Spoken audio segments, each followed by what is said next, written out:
Hey everyone, welcome to the first ever IDefine the Future podcast. My name is Geoff Rhyne, also known and perhaps better known as Ella's dad. And the goal of this effort is to bring you updates about what is going on in the world of Kleefstra Syndrome. So this is meant for caregivers, family, loved ones, just about anybody that really wants some insights into the current happenings of things in the world of Kleefstra. So let's dive in because there's some really, really cool things that have been happening recently. So last week, our Chief Scientific Officer, Eric Sheff, and I were invited out to the Rare Entrepreneur Bootcamp held by Ultragenyx. It was phenomenal. It was a 3-day intensive workshop where we met with drug developers and venture capitalists, understood further the modalities surrounding treatments.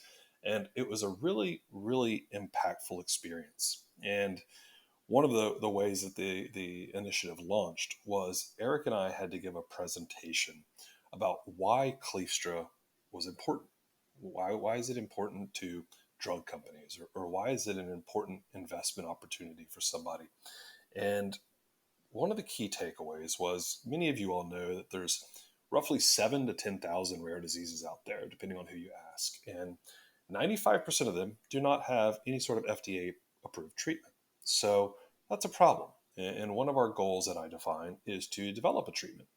So in thinking through this presentation, it was a very, performative experience. It wasn't just me talking to you as a parent to another parent, or as a parent to a caregiver or interested researcher.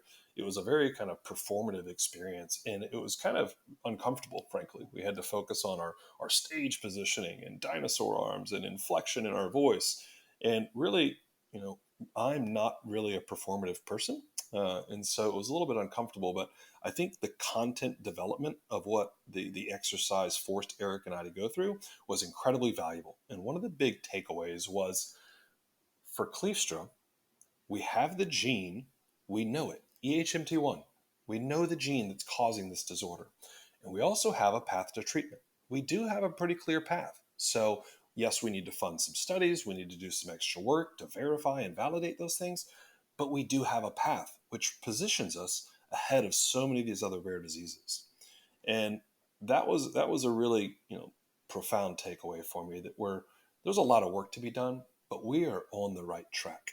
And kind of speaking to that track, the CEO of Ultragenyx, Emil Kakis, gave this really kind of keynote introductory talk for the conference, and he was talking about the drug development process. Ultragenyx has done this. They're partnered with Angelman syndrome, the group called FAST right now, on actually going through clinical trial and getting treatments to patients. And so he's very familiar with the process.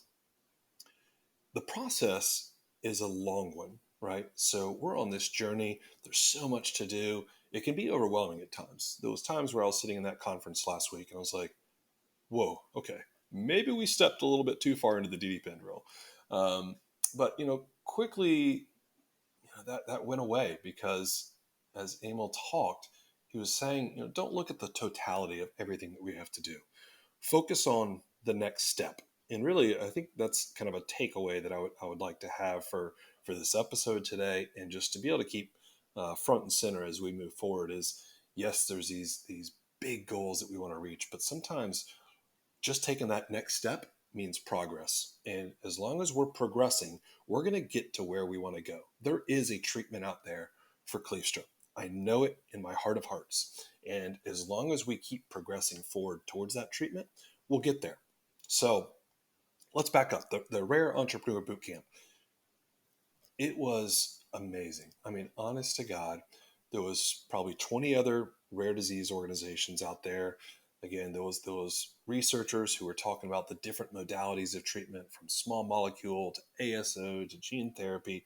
It was all kind of orchestrated by this incredible woman, Yael Weiss. And Yael has been kind of a soundboard for our organization for some time now. She used to be the VP of business development for Ultragenyx and has since launched her own company focused on rare disease and drug development. And she put together this incredible conference to inform and educate patient advocacy organization leadership on how to take an idea of a treatment and take it all the way through the process to approval. And so there was governance and regulatory discussions, there was finance, venture capital funding.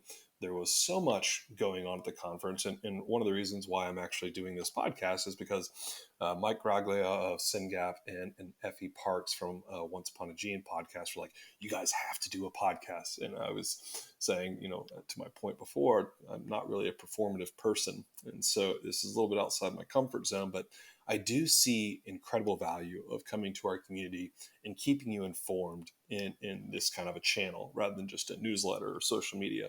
Sometimes, having more kind of a conversation is an effective way to communicate. So hopefully you'll find the value as well.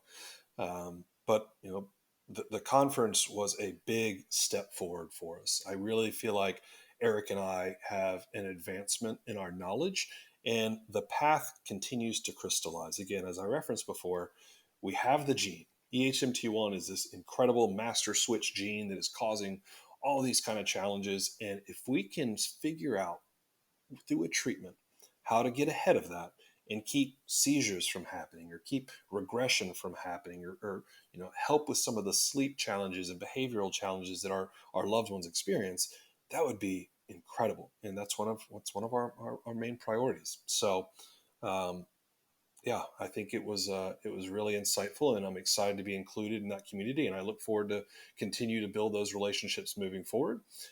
Now it's how do we take what we've learned and put it into action? How do we take these kind of research next steps? What is the next step on our radar? And that's something Eric and I are working on behind the scenes, because I hear regularly about the pain points of the community and how we need help. And so I always ask the question, what can we do? What is the next step that I can do? What's the next step our community can do? And you've heard us beat this drum over and over and over again because it's the reality of the situation. It's data. It's an understanding of this condition. It's the development of endpoints and biomarkers so that if we get a drug developed, what are we trying to improve? If sleep improves, is that enough? If behavior improves, if regression is eliminated. So the only way to do that is we need to establish a baseline through our data collections. And that's where RareX comes in. You as a patient advocate can report on what's taking place and inform clinicians and researchers further about this condition. All Stripes is another one where we can gather the clinically reported data and then pool these two together to develop this robust, rich data set where we have a better understanding of our condition. And so there's also the point of how many patients do we have? I see a lot of those questions posed within the community chat boards. And I think at the end of the day, we need to kind of pause and level set and launch a new effort. And I think we've done that. We've developed recently the Kleefstra Syndrome worldwide map. It lives on the IDefine website. I'm trying to work with other organizations throughout the globe about putting it on their website because it's really an international effort. And let's take a census of the current population count of folks with Kleefstra Syndrome. So we hear numbers of roughly 400 in the US, 1,000 worldwide.